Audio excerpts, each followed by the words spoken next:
The truth is, if tobacco were a deadly virus, we would invest millions in developing vaccines to prevent it or drugs to treat it. Instead, the world invests billions of dollars in rewarding an industry that destroys human health and causes untold suffering.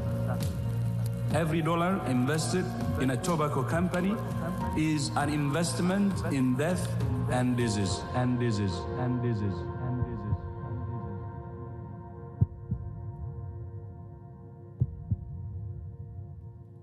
This conversation is bigger than just tobacco. Achieving the Sustainable Development Goals demands that we relocate capital from unsustainable to sustainable practices and businesses. Big public funds in Australia, France, New Zealand, Norway, the Netherlands have led the way and gone tobacco-free. These countries have shown that it makes no sense to fight tobacco and the tobacco industry with one hand while financing it with the other. In 2018, we launched the Tobacco-Free Finance Pledge. 200 of the world's leading financial institutions from more than 20 countries are now pledge signatories. Combined, they manage over $16 trillion US, money that is now tobacco-free. Together, we call on others to join the movement and stand beside us in recognising the alarming impact of tobacco on people and the planet. Because there's no room for tobacco in a net zero world.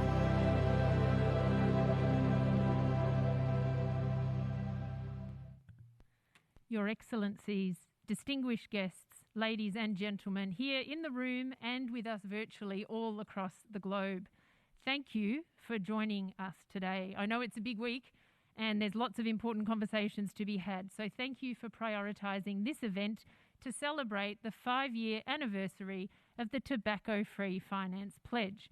My name is Dr. Bronwyn King and I'm the CEO of Tobacco-Free Portfolios.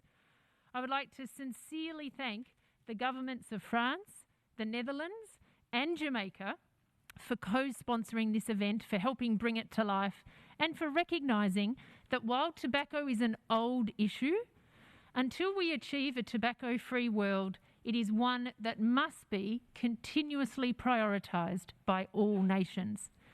Our thanks also to the UN Environment Programme Finance Initiative, the UN-supported Principles for Responsible Investment, and the UN-supported Principles for Responsible Banking. It's important to mark occasions. It gives us an opportunity to celebrate what we've achieved, to thank people, and to recharge our energy. 5 years is both a long and a short time. What's changed?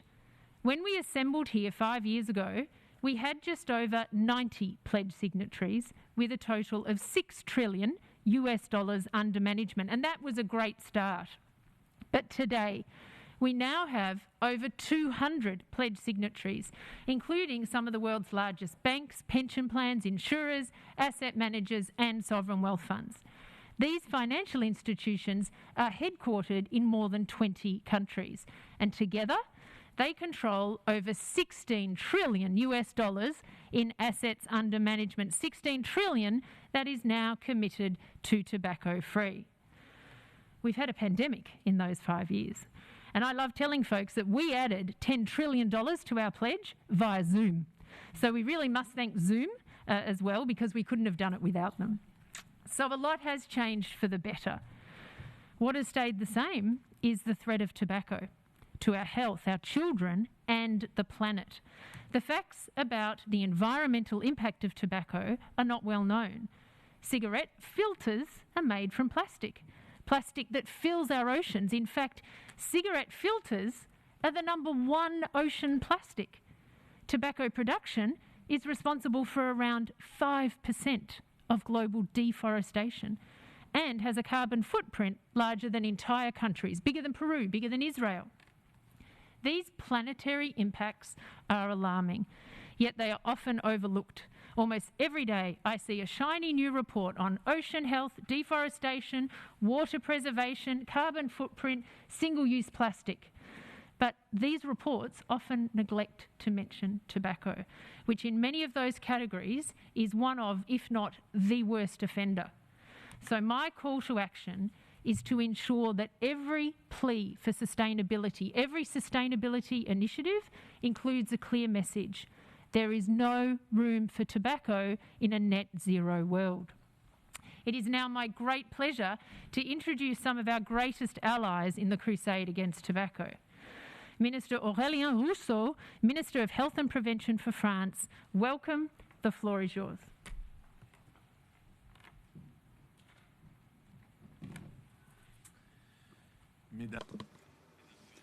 Ladies and gentlemen, it is a real pleasure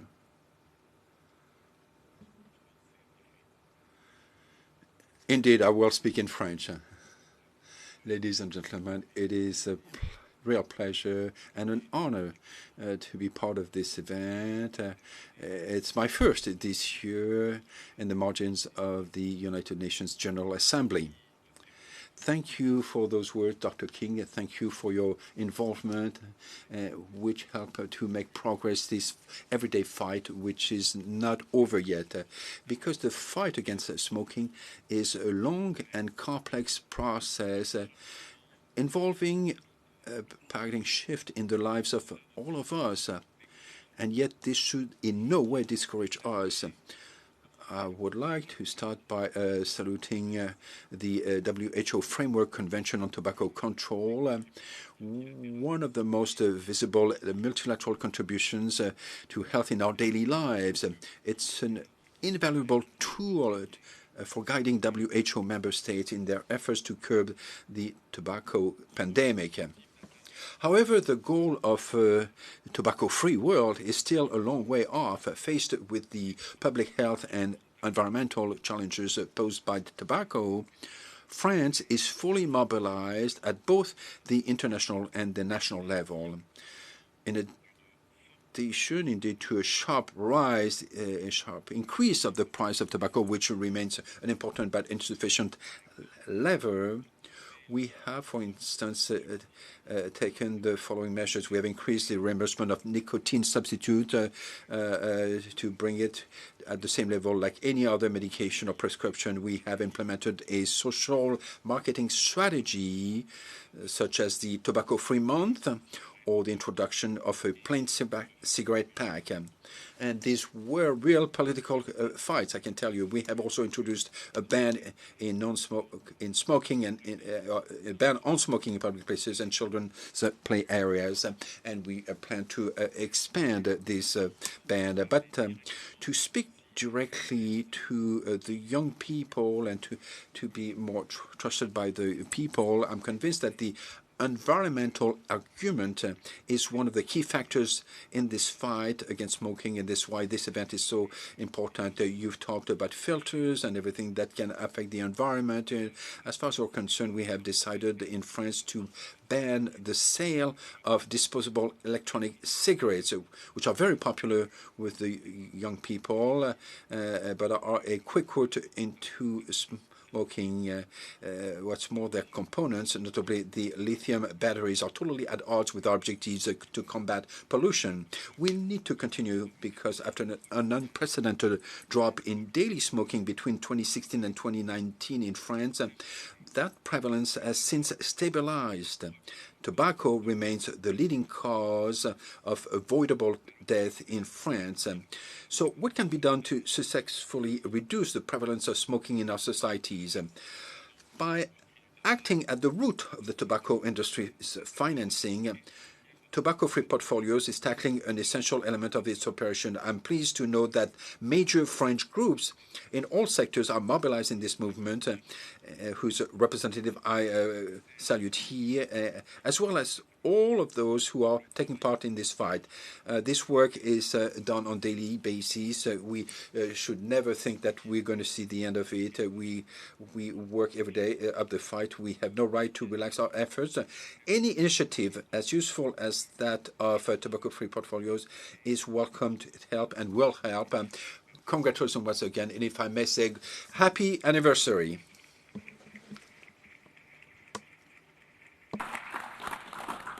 Thank you, Minister, and thank you for France's great anti-tobacco efforts over many years.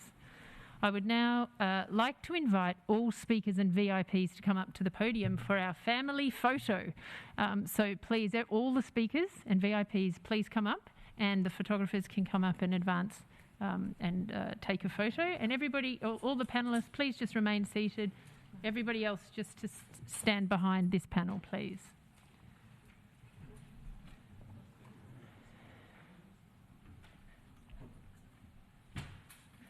Great.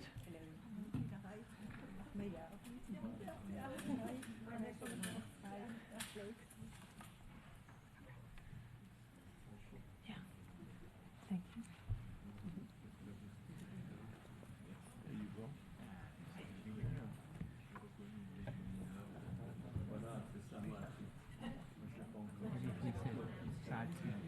If Bill is here, no, that's fine. If Bill Woodley's here, please come up. Yeah? Sure. The only thing is we'll be in now. We might be in front of the room. That's all right. I can be. I'll pretend to be. Yeah.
I'm now pleased to invite remarks from Mrs. Marjolein Sonema, the Director General for Public Health at the Dutch Ministry of Health, Welfare and Sports. The floor is yours. Thank you so much. Your Excellencies, dear colleagues, distinguished participants, ladies and gentlemen. I'm really delighted to be here today with you and to speak at this important event on the 5th anniversary of the Tobacco-Free Finance Pledge. Happy birthday to all. 5 years ago, our former State Secretary of Health, Mr. Blokhuis, was here to speak at the launch of the Tobacco-Free Portfolios Pledge at the UN headquarters in New York. And now, 5 years later, I'm pleased to see that the pledge has been a great success and has been signed by so many financial institutions, including the big ones from the Netherlands. It's important to keep working on tobacco divestments, because we all know how devastating the effects of smoking are on the health of our populations. Cutting the tobacco industry from financial investments is extremely important in our fight against smoking, but it's not enough. Governments need to do more, and the good news is that we know very well what policies are effective. Many of these policies options are included in the FCTC Treaty, and implementing this treaty is key to the successful tobacco policy. To help countries doing this, the WHO defined a package of effective interventions called Empower, which includes raising taxes, introducing smoke-free legislation, banning all tobacco advertising and promotion, etc. In the Netherlands, we continue working on these measures, and recently we significantly raised our taxes and expanded our advertising ban. As a DG for Public Health from the Netherlands, I'm very proud to tell you that the WHO has acknowledged that the Netherlands is now one of the 4 countries in the world that implemented the Empower measures, all Empower measures, at the highest level of achievement. However, we have to be humble. There still needs a lot to be done also in the Netherlands. I encourage you all to implement the FCTC provisions as much as possible. We need to do this in the interest of public health, but it has become increasingly evident that there is more than public health. Tobacco products and tobacco production are also significant obstacles to achieving the SDGs by being major contributors to the environmental pollution, deforestation, and even climate change. And I think Professor King already mentioned a lot about this. We are only learning at the moment, I think, to understand the relationship between tobacco and the climate change. But they form an even bigger reason to support important anti-tobacco initiatives, such as the Tobacco-Free Finance Pledge. Thank you so much.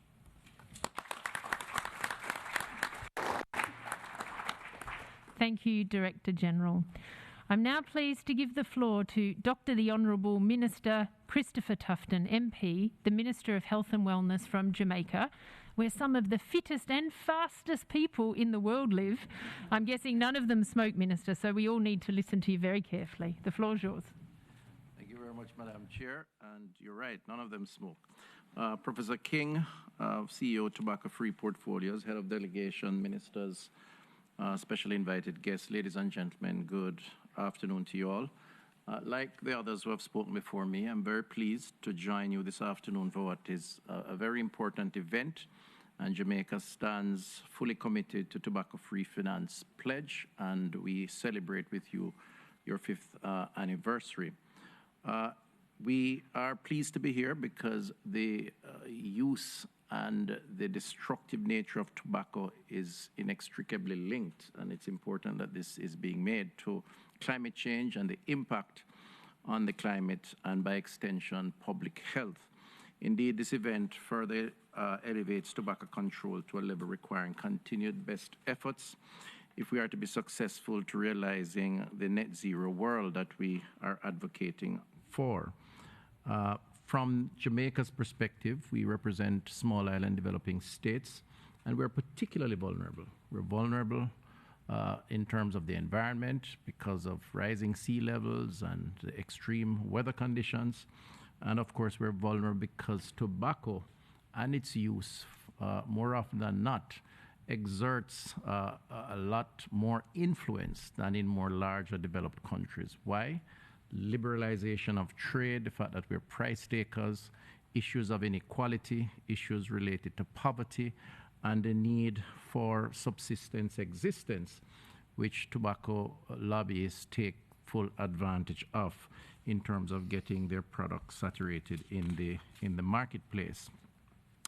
You know, we know the data, 8 million people worldwide who have lost their lives on average each year from tobacco, but importantly also the WHO statistics, which speaks to the 600 million trees, 200,000 hectares of land, 22,000 billion tons of water, 84 million tons of CO2 that is a consequence of tobacco use and consumption. We recognize that, and again, in a small island developing state context, the devastation is much greater, and therefore we need to do something. From our perspective in Jamaica, we're taking some action quickly. We recognize the collaboration and support of our partners, and we want to say thanks to them, those of you here, the WHO, PAHO, the Coalition of Tobacco Control. We have embarked since 2013 on regulations around tobacco use, the Tobacco Control Regulations 2013, which has banned smoking in public spaces, which has addressed issues of graphic warning signs, as well as increasing taxes almost tenfold on tobacco consumption. Since that time, in 2020, we have tabled in the Parliament of Jamaica comprehensive tobacco legislation largely guided by the international benchmark standards as promulgated by our convention that we have signed on to and supported by countries like you who are present here today. That is now the subject of a joint select committee conversation, and we're hoping that during the course of this parliamentary year, this will be passed into legislation. I close by saying there are still many challenges to overcome. As said earlier, while we salute and applaud the work over the last 5 years, and even before that, we have the issues of the strength of the tobacco lobbyists, which is well networked and well resourced. We have the issues of enforcement, particularly in countries where inequality is a big issue, and poverty, where guerrilla marketing tactics are used to use individuals to promulgate marketing and promotion of tobacco consumption on a house-to-house level. So even if you get rid of the advertising, you have to deal with the community-based interventions and influences. We have the issues around trade and illicit tobacco, because it is true that with increased regulations, you find greater room and incentive for illegal tobacco. So it means collaboration with ministries of trade, with customs, with the international flow of goods, and I think a lot of intervention is required there. And I encourage us to work together on some of these critical measures. I'll stop there, but again, we salute you for your 5th year, and we continue to remain committed to this cause. Thank you very much.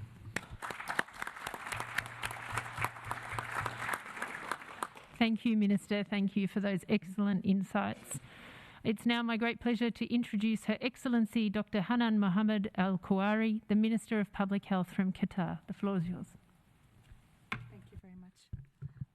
I'm truly honored to stand before you at this momentous occasion, the Tobacco-Free Finance Pledge 5-year anniversary. The theme of this gathering, "There is no room for tobacco in a net zero world," reflects the urgency and the significance of our mission. As we celebrate this occasion, let me share with you the achievements of the State of Qatar in the field of tobacco control, which aligns with the vision of a net zero world free from the scourge of tobacco. We have achieved a significant reduction in tobacco use. The percentage of youth using any tobacco products dropped from 20% in 2004 to 12% in 2018, aligning perfectly with our national target of a 5% reduction in smoking prevalence by the end of 2022. This achievement did not happen by chance. It was a result of meticulous planning and high priority placement of tobacco control within our national strategies. Tobacco control is an integral component of both the National Health Strategy and the Public Health Strategy, reflecting our commitment to a healthier and tobacco-free world. Let me highlight some of our major achievements in this endeavor. First, the establishment of a robust legal framework. The State of Qatar endorsed and implemented a tobacco law in 2016 in line with the WHO Framework Convention on Tobacco Control. This law prohibits tobacco agriculture and manufacturing within the State of Qatar.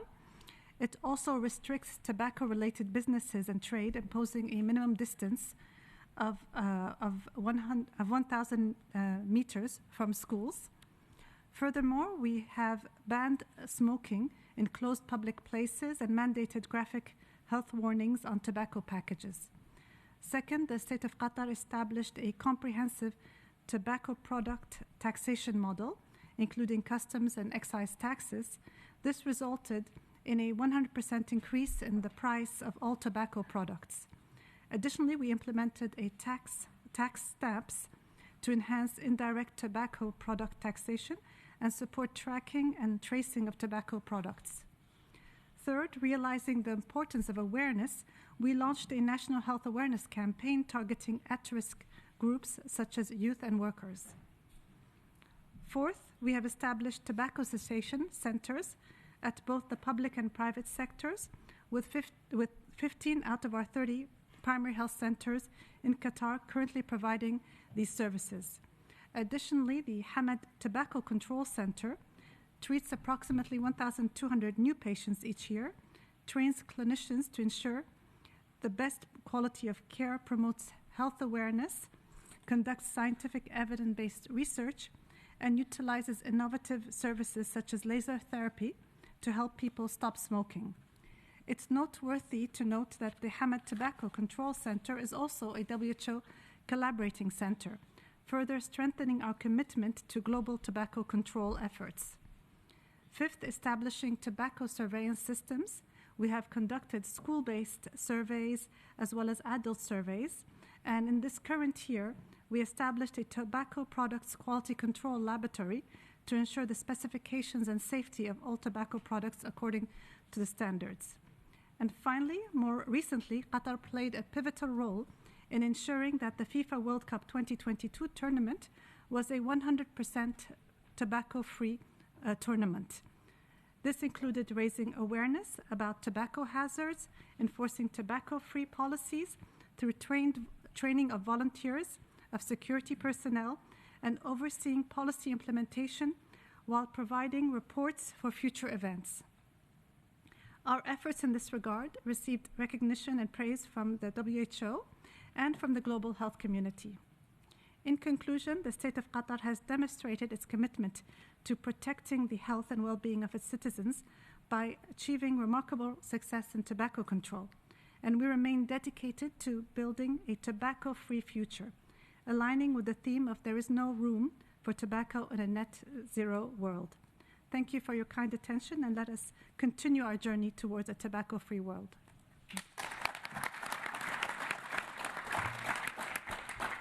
Many thanks, Your Excellency, for your ongoing commitment to the anti-tobacco agenda. I'm now delighted to welcome remarks from Dr. Diana Safati, the Director General of Health from the Ministry of Health from New Zealand. The floor is yours. Tēnā koutou katoa. Dr. Bromwell-King, first, congratulations to you and your colleagues on this extraordinary milestone. It's a huge pleasure and a privilege to be here with you today. I thought I would talk a little bit about New Zealand's experience in relation to our smoke-free approach. The New Zealand Smoke-Free 2025 Action Plan was launched in December 2021. Our goal is nothing less than elimination of smoking in New Zealand, by which we mean less than 5% of people smoking daily. The decline in daily smoking shows that we're heading in the right direction. Overall, the daily smoking rate in New Zealand is now 8%, a drop from about 15% only 7 years ago. But there is still more to do. Smoking still kills thousands of people in New Zealand every year. We know the negative impacts of smoking massively, disproportionately affects our Māori and Pacific communities and those living in more deprived neighbourhoods. The elimination of smoking seemed an almost impossible dream even a few years ago. To secure a smoke-free future, we knew we needed a bold plan. The Smoke-Free Aotearoa 2025 Action Plan is grounded in evidence-based measures and actions designed to equitably reach all people who smoke and protect our young ones from ever smoking. It takes a multifaceted approach, including regulatory and non-regulatory actions. We had already banned smoking in public places and tobacco advertising. We'd introduced graphic warnings on packets and substantially increased taxes on tobacco products. Now we're investing more in health promotion programs across the country. We're scaling up the stop smoking services that wrap around people on their quit journeys with funding set aside for that. We will only allow the sale of low-level nicotine smoked tobacco products, so it's easier to quit and harder to become addicted. We've significantly reduced the number of shops selling smoked tobacco products, and will make sure our most deprived neighbourhoods aren't full of retailers selling them. We're creating a smoke-free generation, which means anyone born on or after 1st of January 2009 will never be able to legally purchase smoked tobacco products in New Zealand. At the same time, we are limiting the accessibility, attractiveness and addictiveness of vaping products. These changes are about making it as easy as we can for people who smoke to quit by reducing the addictiveness and availability of these products, and for young people to never start. We're making good progress, but as always, there remains a lot to be done. We are focused and committed on continuing our drive towards our 2025 smoke-free goals. The Tobacco-Free Finance Pledge aims to denormalise tobacco by ending all business and financial ties with the tobacco industry. The impact of this initiative on health and the environment is a huge and critical one. We congratulate and acknowledge the leadership that has made this 5-year anniversary possible, and we applaud the financial institutions that have implemented tobacco-free finance policies. Nō reira, tēnā koutou, tēnā koutou, tēnā tātou katoa.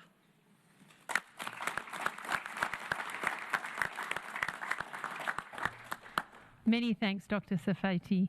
Now we must acknowledge we're here to talk about tobacco-free finance, and the New Zealand Superannuation Fund was the first sovereign wealth fund in the world to go tobacco-free, and they did that back in 2007, leading the world, as New Zealand often does, on many crucial issues. So a big thank you to New Zealand for that. I'm now thrilled to welcome Dr. Eileen Lee, the Assistant Director General from the World Health Organization. The floor is yours. Thank you very much, Dr. King. Excellencies, dear colleagues and friends. WHO is very pleased to support this event to celebrate 5 years of tobacco-free finance pledge. We must fight tobacco on every front, including on the financial markets. In the words of WHO Director General Dr. Tedros, every dollar invested in tobacco company is an investment in death and diseases. Tobacco kills more than 8 million people every year. It also killing our planet. As His Excellency mentioned already, every year tobacco industry costs the world 600 million trees and 20 billion tons of water, just as examples. Tobacco industry carbon footprint is poisoning our health and our environment. Every part of the world is affected by the 7,000 toxic chemicals contained in tobacco. And our land in low and middle income countries is taken away from producing healthy and sustainable food. WHO is fully committed to support governments and working with the stakeholders to implement the Framework Convention on Tobacco Control, including through evidence-based policy and measures to reduce the demand for the tobacco, such as Empower. Divestment from tobacco industry is an important complement to these measures. This type of measures help to underscore what engagement with tobacco companies is wrong, unhealthy, and unsustainable for people, the planet, and the business. Many governments have started this journey of health promotion and sustainable investment. For example, big public funds in Australia, France, New Zealand, and Norway have led the way and are now tobacco-free.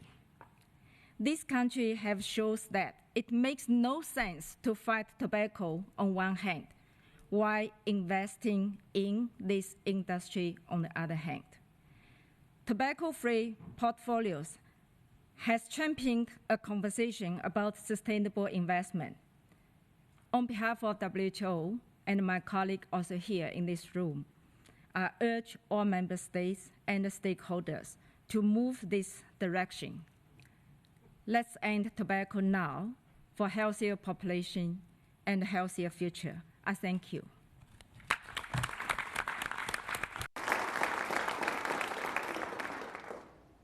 Many thanks, Dr. Lee, for your leadership and the WHO's incredible leadership on the issue of tobacco. May I now invite the audience to warmly thank all distinguished speakers for panel 1 as I invite them to take their seats in the audience, and panel 2 to come up, please. Thank you. Thank you very much.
Hello, I'm Rebecca Brown, the U.S. Director of Tobacco-Free Portfolios. One thing is clear to me, and that is leveraging the power of the capital markets to facilitate change is not only a possibility, but a necessity. Today, we come together to acknowledge the crucial partnership of the finance sector and celebrate the work that has been accomplished and reinvigorate our alliance as we forge ahead with the work that still needs to be done. As an advocate, a mother, a child smoker, I think this broad coalition of global health, finance, and government leaders in joining hands to bring an end to tobacco and to the destructive human and planetary costs these products cause.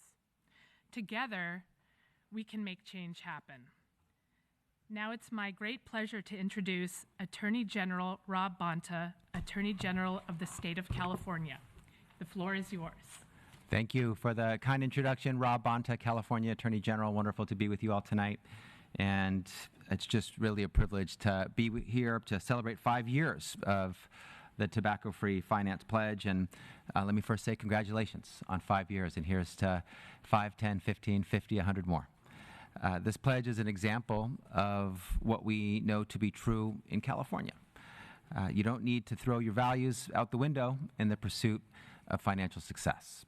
You can protect the planet and the public health and still turn a profit. You can put your money where your mouth is and succeed. You can protect the planet, labor, consumers, the public health, make sound financial decisions that affirm your values, and still be an economic powerhouse. California is proof of that.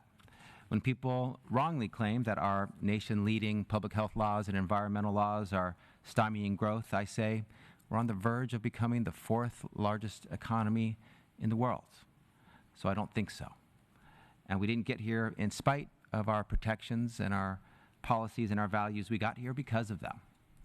Because we know the only way to have a sustainable and productive economy is to protect the health and the well-being of the people and natural resources that make it all possible. One way to do that is by supporting and investing in companies and industries that share that commitment. Big tobacco is not and cannot be part of that equation.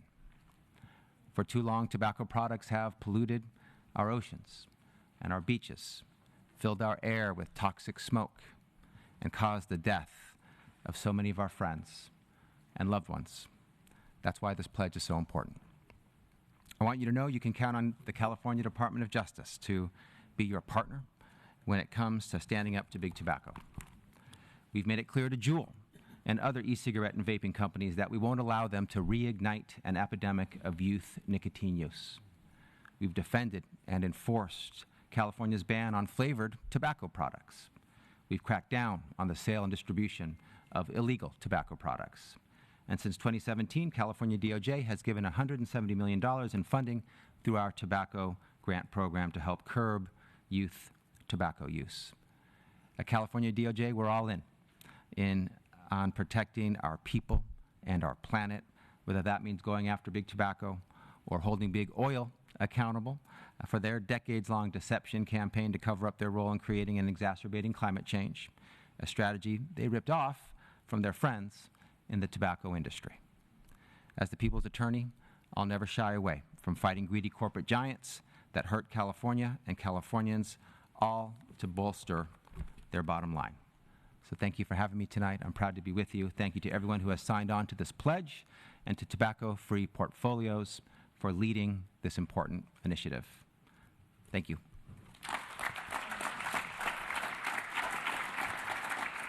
Thank you, Attorney General Bonta. We're grateful for your leadership in California. It is now my pleasure to welcome the voice of the next generation, Ms. Agamrup Kaur, youth health advocate and documentary maker. The floor is yours.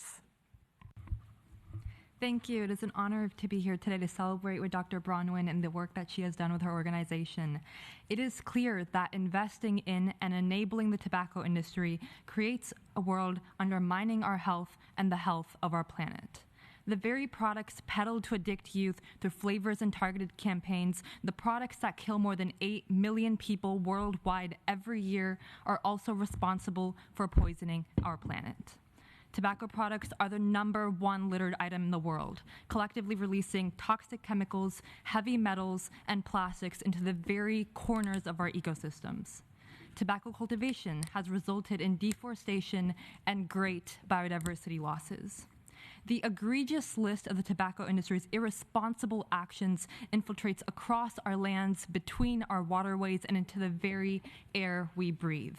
They silence generational stories and bleed the potential of our future generations dry.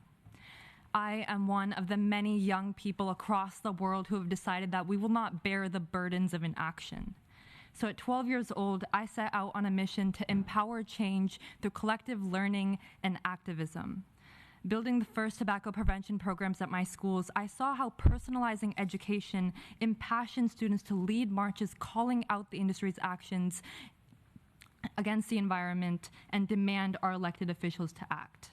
I realized the power in collective solutions and creative solutions when I created my documentary, Big Tobacco, Bigger Epidemic, which informed policymaking and created conversations globally. It is these sparks of ideas that come together to create momentous change. As a board member for the Campaign for Tobacco-Free Kids, I have seen how partnerships between organizations and youth can stop the behemoth of an industry from infiltrating our spaces and destroying our environment. I have truly been inspired by our work to uplift and amplify youth voices in passing policies that improve health and save the most lives. Each of us today on this distinguished panel envisions a net zero world. And it is clear that there is no room for the tobacco industry. Yet in order for us to realize our visions for a sustainable future, together we need continued, unwavering, and united action. So to our leaders, you cannot afford to take a back seat. While young people work to create a world that we are proud to live in, we need you to join in. We need you to partner with us, to invest in us. Because together we are the hope for the future of our generations, our communities, and our planet. Thank you.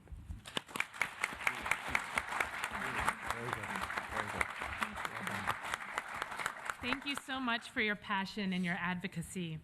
I now have the pleasure to introduce Reverend Horace Sheffield, Executive Director of the Detroit Association of Black Organizations and pastor at New Destiny Christian Fellowship Church. The floor is yours. Thank you. I thought for a moment I was going to be the young person, and that went out the window pretty quickly. Tobacco is bad enough, but what's worse is when they target communities that are unable to organize to act in their own self-interest.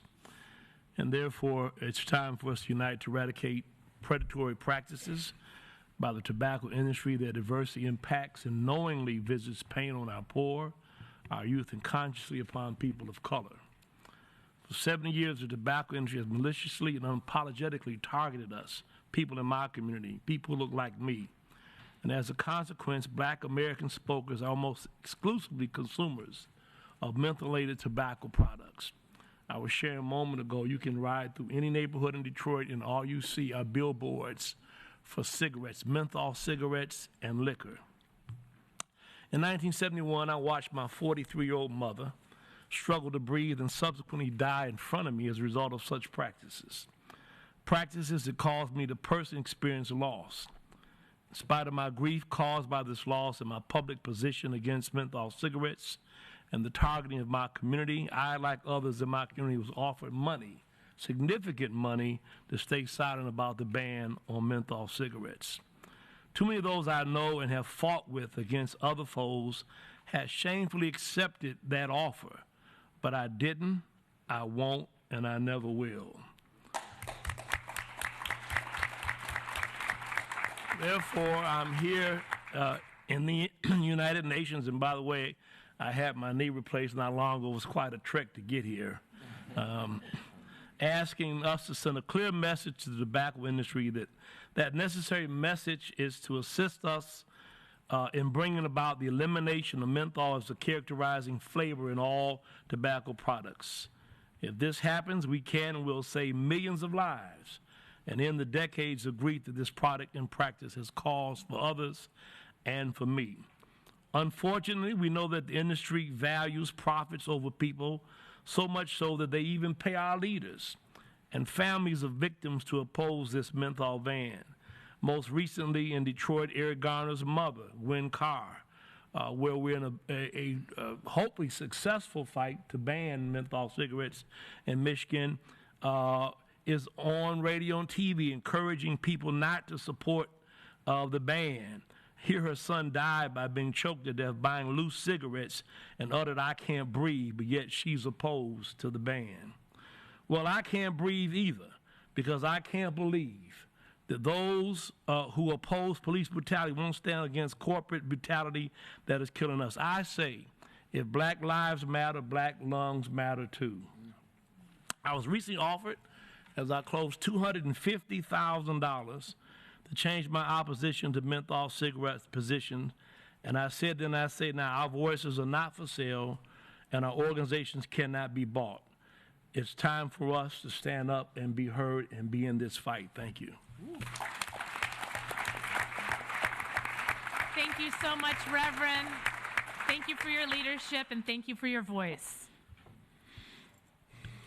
Well, it wouldn't feel like an event if we didn't have some exciting announcements. So I'm thrilled that we have some new pledge signatories to welcome. Just going to get this slide up. If we could just change so that there's a vision of the slides. So today, I would like to warmly welcome as a new signatory French bank Société Générale. I would also like to warmly welcome French bank Crédit Mutuel. I'm delighted to welcome to the pledge Australia's largest bank, the Commonwealth Bank of Australia. And also major Australia bank ANZ. Now, this means that in Australia, the Big Four, which is what we call our Big Four Australian banks, the Big Four, all of them are now tobacco-free. They're all pledge signatories. The new 4 signatories that we welcome today, all of them are in the top 50 banks in the world. So we thank you all for standing alongside us, governments, parents, teachers and communities in helping to bring an end to tobacco. I'd now like to invite representatives of our pledge signatories to mark the pledge's 5-year anniversary with a ceremonial signing, noting that it's a living pledge, one that continues to grow and thrive. So I'd just like to invite you now to move up and sign. So we have Mr. Stéphane Abou, the CEO of Société Générale for the Americas. We have Bill Woodley, the CEO of Americas for the Commonwealth Bank of Australia.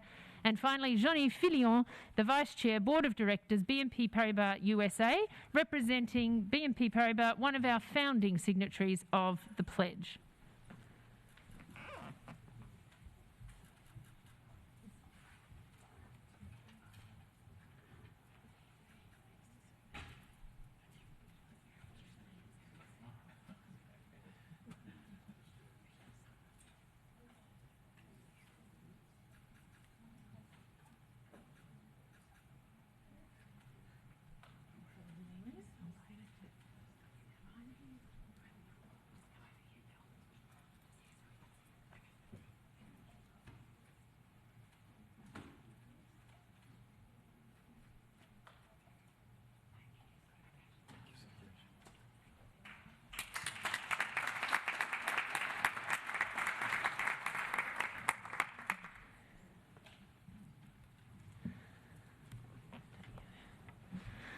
I would now like to warmly welcome remarks from some of these pledge signatories, starting with Mr. Johnny Fillion, the Vice Chairman, Board of Directors from BNP Paribas USA. Thank you so much for inviting me on stage. It's an absolute privilege. And as Bronwyn mentioned, BNP Paribas was one of the founding signatories of the Tobacco-Free Portfolios Pledge. And I had the privilege, actually, of being here in this building exactly 5 years ago at the beginning of this incredible journey. I would like to congratulate Bronwyn and her team on the incredible work that she and her team have accomplished. Her vision, her dedication, her ambition, I have to say, are second to none.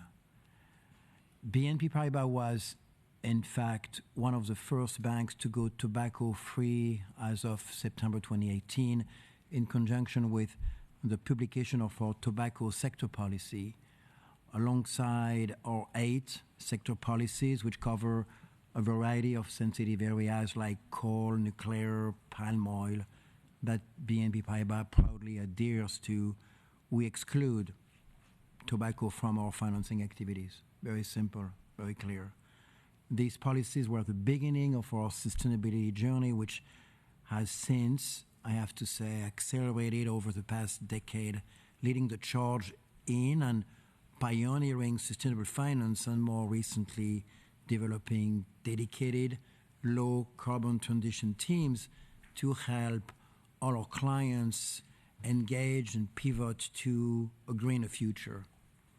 Today, I'm very proud to say we're recognized as a true leader in this space. I'm pleased as well to see that there are now over 200 financial institutions who have now joined us and tobacco-free portfolios in support of a tobacco-free world. As you will have heard today, beyond the health implications, the tobacco-free world is just instrumental to abate healthcare and global environment pollution. Then for those who are just joining the movement, and welcome, and for those who are on the verge of joining, I truly encourage you to do so, and thank you so much for having us here.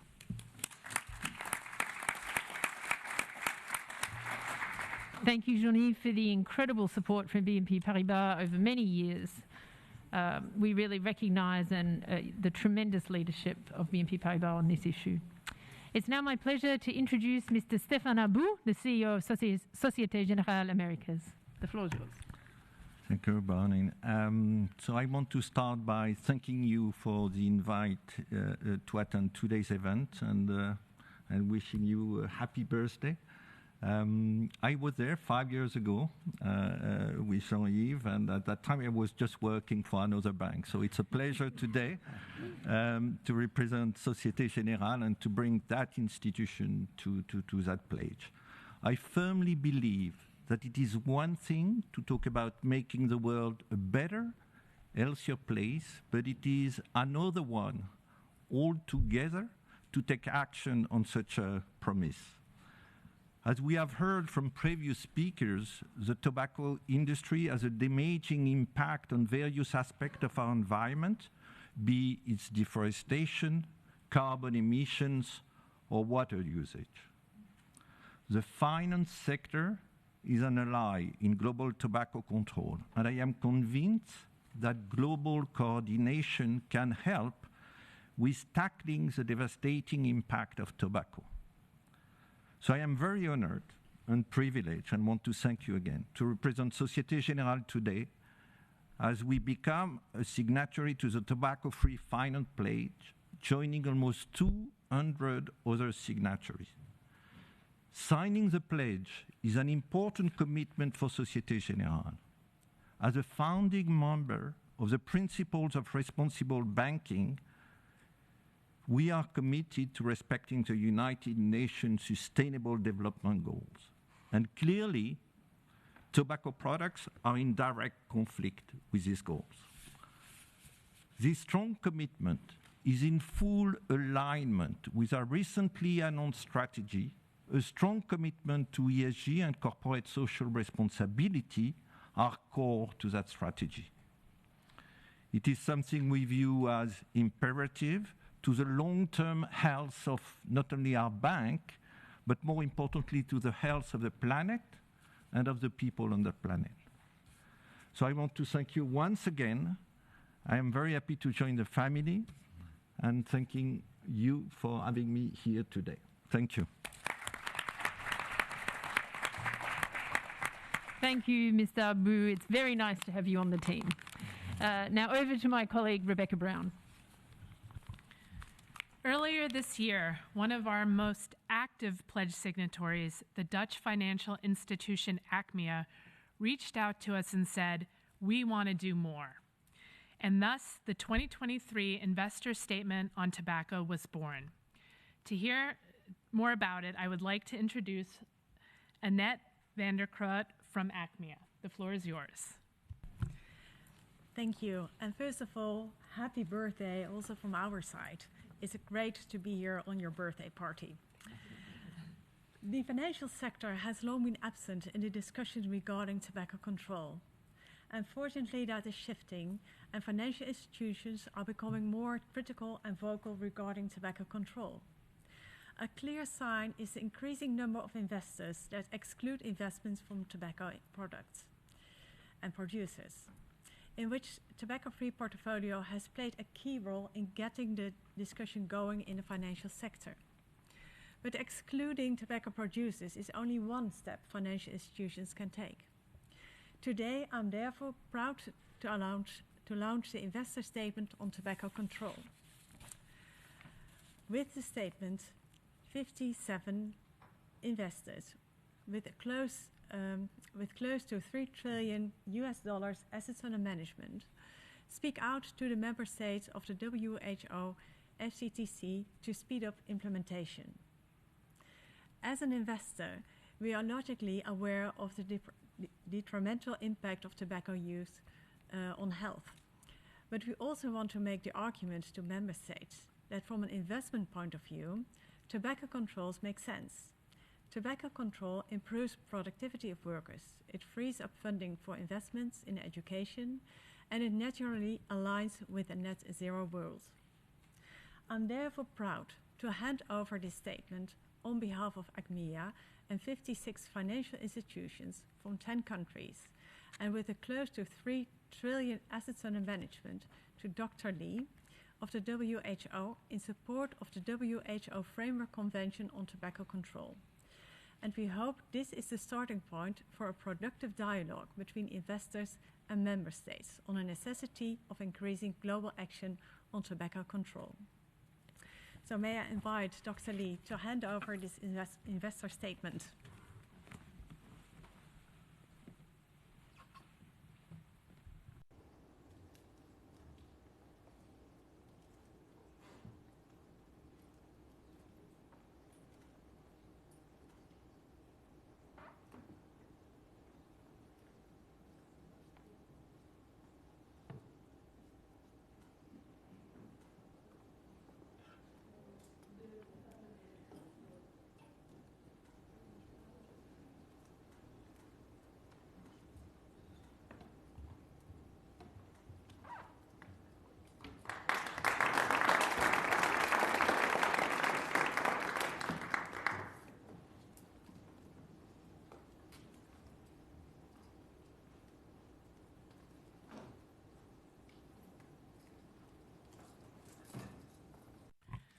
Many thanks, Annette and Dr. Lee.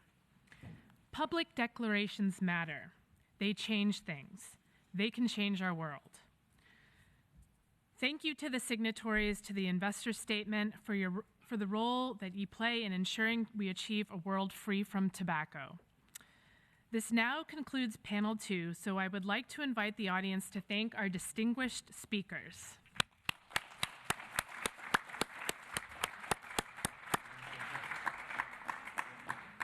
I would now like to invite speakers for panel 3 to make their way to the podium.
Hello, my name is Claire Payne with Tobacco Free Portfolios. We would now like to acknowledge our pledge supporters. It's crucial that the tobacco control community stands together in solidarity. We have appreciated and we continue to appreciate the expertise, the local knowledge, and the vast amount of research that is generated by a number of organisations and passionate and knowledgeable people across the globe. We now have 67 pledge supporters, and they come from 32 nations, and we're going to hear from some of them now. I'd like to welcome Ms. Yolanda Richardson, President and CEO of Campaign for Tobacco-Free Kids. Hello. I am Yolanda Richardson, Campaign for Tobacco-Free Kids. Not quite indicated here. So thank you so much. It's a pleasure. Congratulations to Dr. King. Ladies and gentlemen, it's a pleasure to be here to talk about this important body of work. For 27 years, the Campaign for Tobacco-Free Kids has worked to reduce tobacco consumption. First in the United States, where we were involved from the very beginning in terms of making sure that young people no longer smoke. And there's a success story here. We know that now only 2% of young people are smoking. We carried our work further to the globe, and we are now working in every region of the world in countries to assist them in fulfilling their commitments under the Framework Convention for Tobacco Control. We've worked across many regions and in every country, some big, some small, helping governments to do what they committed themselves to do when they signed the Framework Convention. From India to China to Brazil to Ethiopia, we're seeing real progress, and we're pleased to have been able to partner with local advocates to make this happen. And we've seen success.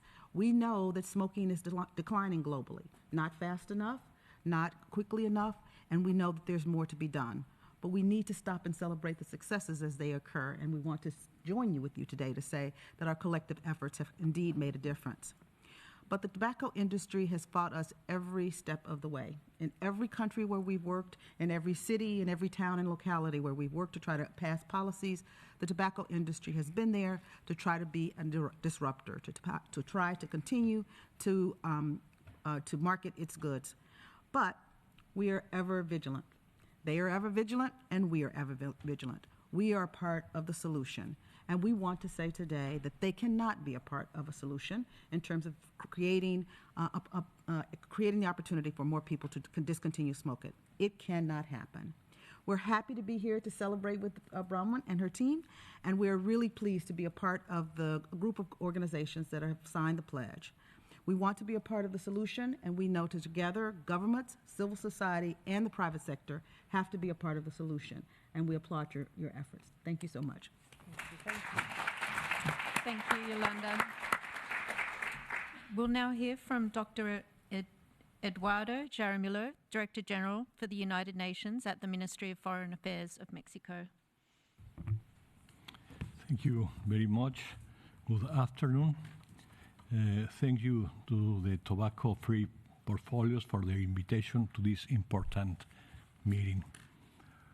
20 years after the entry into force of the WHO Framework Convention on Tobacco Control, in which I had the opportunity to represent Mexico in Geneva, my country continues its efforts to implement all the recommendations established in this landmark global framework, achieving significant progress since the national adoption of anti-smoking legislation in 2008, which established the principles for the labeling of tobacco packages, the progressive adoption of taxes to reduce accessibility and consumption, as well as implementation of health warnings with pictograms.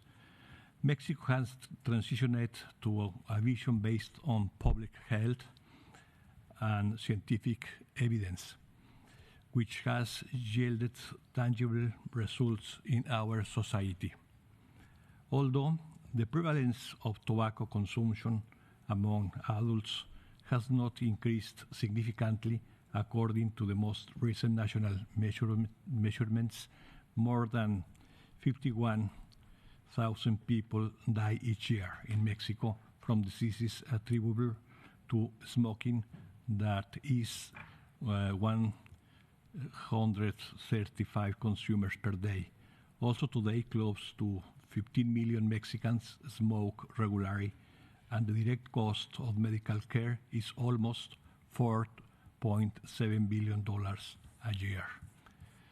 That is why during the current administration, Mexico took another decisive step towards compliance with the highest standard of protection stipulated in the Framework Convention. At the beginning of this year, the new regulations to the General Law on Tobacco Control came into force. This reform resulted in two synergic measures to inform and motivate smokers to definitively stop smoking: a complete ban on advertising, promotion, and sponsorship of tobacco products, which includes a ban on smoking such products and electronic cigarettes or heated tobacco products in any enclosed public access space and workplaces, and a new increase in taxes on cigarette sales. Likewise, Mexico is committed to strengthening tobacco prevention and treatment from the first level of care, with health promotion strategies and access to pharmacological and psychological treatment. For Mexico, being part of the Tobacco-Free Finance Pledge is undoubtedly an action that is consistent with the fundamental principles of public health for the common good: prevention, equity, population-based initiatives, community engagement, evidence-based practices, and attention to the social determinants of health that recognize that health is influenced by a wide range of factors beyond the healthcare services. The pledge is an instrumental if we really want to achieve a tobacco-free world by recognizing that no amount of profit can compete with one of the most valuable common goods we have, our health. The current COVID-19 pandemic has exposed the vulnerability in which we are placed by non-communicable diseases directly linked to smoking. We are talking about tobacco as a legal drug that has the potential to devastate the most resilient health systems. Therefore, Mexico, which is part of this pledge, reaffirms the commitment to the fight against tobacco and to the eradication of the destructive practices of the tobacco industry. It is important to keep in mind that the successful implementation of the Framework Convention, as well as initiatives such as this one, requires continuous effort and constant vigilance to address the challenges that arise along the way. We face an industry that invests resources in understanding consumer preferences and is appealing to them to diversify its marketing strategies. We send them a message today that we will ensure the collective well-being of our citizens based on the principles of human dignity and the common good on which we cannot put a price tag. Thank you very much.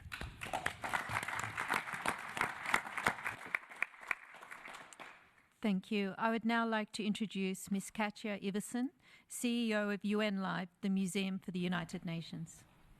Thank you very much, and I have promised Bronwyn I would be fast, furious, and fabulous, so I'll get right to it. I have 3 messages for you. Popular culture, like film and music, can shape behaviors positively and negatively. Research shows that exposure to tobacco imagery in movies and television is a key factor in young people picking up smoking. And 3, let's double down on prevention and let's double up on signatories and make sure that popular culture plays its part. Hashtag tobacco free, hashtag UNGA 78. I come from UN Live, the Museum for the United Nations. We are a borderless museum, and we work with popular culture, the power of popular culture, to inspire and drive people, not least young people, towards positive action everywhere. We work with the big and mighty within film, sports, movies, music, gaming, but we also work with the many to grow agency and empathy. because we need to create that global we. If we want to achieve the Sustainable Development Goals, and if we want to have a tobacco-free world, we need to work with popular culture, and we need to move the many. It's really good we're here. I love the work with government. It's super good on the work with companies, but we also need the broader. Popular culture has always been a powerful force to sway societies and shift behaviors and cultural norms. It has that power to move hearts and minds, and it's a medium that meets people where they are, not where we think they should be, but we can meet them in their ears, on the screens, wherever they are. So I always learned that you need to say things twice, else people won't remember it. So I'll just get back to some of those messages again. Research shows that exposure to tobacco imagery in movies and television is a key factor for people picking up smoking. Actually, teenage whose favorite actors smoke are 3 times more likely to pick up smoking. The tobacco industry continues to target women, young people, and children, portraying tobacco use as glamorous and cool, socially acceptable, and being linked to being free and empowered, as if smoking is liberating. But it also has that power making change for good. So let's flip that script and let's call out the tobacco tactics, as many of you do very well. And let's not forget the social influencing. It only takes between 10 and 30% of committed individuals to set a new norm. We have 10 to 30% that can set that new norm. So we are ready to do our part. We work with the cultural partners. We want to see the positive action for people, planet, and prosperity. And we need ordinary people to change and make extraordinary things. So, achieving a tobacco-free world, just do it. And the pledge, let's get more people to do it. Happy birthday.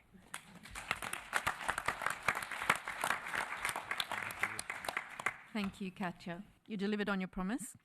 Our final speaker for this panel is Mr. Eric Usher. He is the head of the United Nations Environment Programme Finance Initiative. Great. Well, thank you very much, and a huge salute for the leadership of this initiative, its instigators, and the global banks we hear from today, groups like ECME and the 200 plus others who have signed on to the Tobacco-Free Pledge. If you don't know ourselves, UNEP-FI, we are part of the UN system that establishes these global frameworks for what is responsible conduct within the finance industry, starting with the establishment of the Principles of Responsible Investment in 2006, for sustainable insurance in 2012, and most recently, as Stéphane Abou has mentioned, the launch of the Principles of Responsible Banking in 2019. Now, the notion of a responsible bank is, some would think it should have been around forever. What is the role of finance? What is the role of the bank? Is to finance the needs of society. But we have to admit that there has been a trust gap that's been created, and now there are efforts to try to build that back. A lot of the focus is on climate, and a lot of very significant commitments have been set in that space. But the notion of a responsible bank or investor or any actor in the financial system has to be much wider than that. It has to be much more holistic. And it starts with understanding what are the impacts, not of your own individual activities, your paper consumption, energy consumption. It's about what your clients do with your products. What are you financing them to do? And so the starting point is understanding the notion of impact. And some impacts are more diffuse and harder to measure, and some are much clearer. This is a topic, all of the banks who are signed up are signatories, and most of them were the founders of the Principles of Responsible Banking, including those who spoke today. But we have 340, 50% of the banking system are signatories today. So we have some work to do, some more need to get brought on board. Let me switch to insurance. Insurance has been, on their investment side of their activity, have been leaders in many ways in the notion of integrating responsible investment, ESG, if you know the acronym. But granted, on the insurance side of what they do, they've been a little bit slower, and particularly in terms of life and health insurance. But we're quite happy to see that a lot of progress being made there. They're realizing essentially the critical role of what they can do to create the nudges, to create potentially the lifestyle changes that are needed.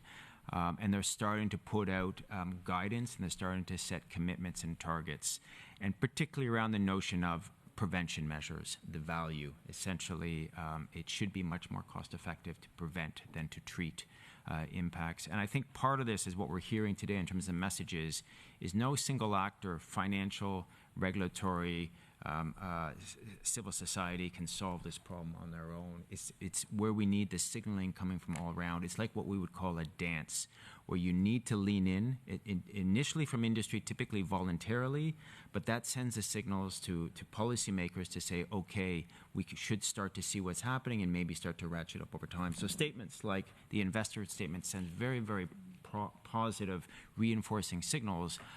To hear regulators and policymakers also starting to ratchet up, that's what investors, that's what banks need to hear, and together we can ratchet up together. So I'll stop at that. A big congratulations. The pledge was 1 year earlier than the banking principles. I think helped inspire some of the banks to step up, and I think it also shows the convening power. Doing it at the UN helps bring actors together, but then most of the work needs to be done within the specific actors, the stakeholders that are here to help enact change. Happy birthday, and looking forward to continue the journey together. Thank you to all our speakers. That concludes panel 3. I'd now like to hand over for closing remarks to Mark Engel, the Chair of Tobacco Free Portfolios, and Alice Williams, the Director of Tobacco Free Portfolios. Thank you, Claire. My closing comments are in my capacity as a company director and as a former funds manager.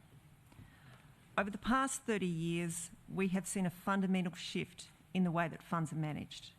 ESG-related issues have become central to investment decisions. This has manifested itself through engagement with management of boards, active proxy voting at AGMs, sustainable funds management through asset allocation, security selection and bespoke funds, and also through shareholder-proposed AGM resolutions.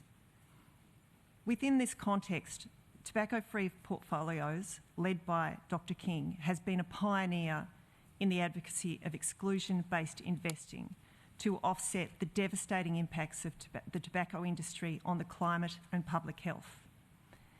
If we look forward, PricewaterhouseCoopers estimates that there will be a $68 trillion wealth transfer from baby boomers to millennials by 2030.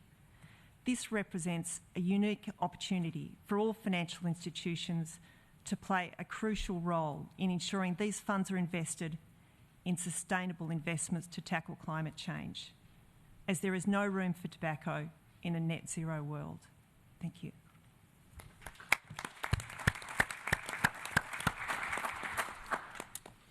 Thank you, Alice. Your Excellencies, distinguished guests, ladies and gentlemen, it's absolutely my great pleasure to share a few very brief closing remarks and some thank yous to bring this 5-year anniversary event of the Tobacco Free Finance Pledge to a close. I wanted to just note that I think we're challenged by many questions, but I'd like to share 3 of those with you. First of all, how can we collectively end the world's greatest cause of preventable death? Can we actually imagine and create a world free from tobacco? And what will be the most critical catalyst of this change? As Dr. Tedros said a while ago now, and so eloquently, the tobacco-free finance side of things really is the missing piece of the puzzle. In this huge endeavour, I have to say that I'm extremely proud of the tireless work of the Tobacco-Free Portfolios team. It is astounding, as we've heard today, how much has been achieved since the Tobacco-Free Finance Pledge was launched just 5 years ago here at the United Nations. On a personal level, I first became a supporter of tobacco-free when my mother was suffering the life-ending, debilitating effects of I guess, a long addiction to tobacco. And I'm sure most of you in this room have a loved one who was harmed or had their life ended through the effects of tobacco. I'm truly humbled by the tremendous work that so many of you and your countries are doing to end the debilitating impacts of tobacco on humanity and on our planet. Our sincere thanks must go to today's event co-sponsors, the permanent missions of France, the Netherlands and Jamaica. Thank you so much. And our supporters, the United Nations Environment Programme Finance Initiative, the UN-supported Principles for Responsible Investment, and the UN-supported Principles for Responsible Banking. And my heartfelt thanks must go to our small but mighty tobacco-free portfolios team, led by our CEO, Dr. Bronwyn King, and our outstanding USA Director, Rebecca Brown. And of course also to our wonderful team members across the TFP business, the board and our Global Advisory Council. I'd like to thank all our signatories, supporters, allies and friends, and I encourage you to continue to contribute in any way you can. I'm extremely hopeful and confident that with your and the global finance sector's collective support, the Tobacco-Free Finance Pledge will continue its tremendous momentum. If we stay united, I'm confident we can achieve anything, not the least a world free from tobacco. Thank you all for attending this special UN event, and would you please join me in a hearty round of applause to thank our wonderful speakers and supporters here today.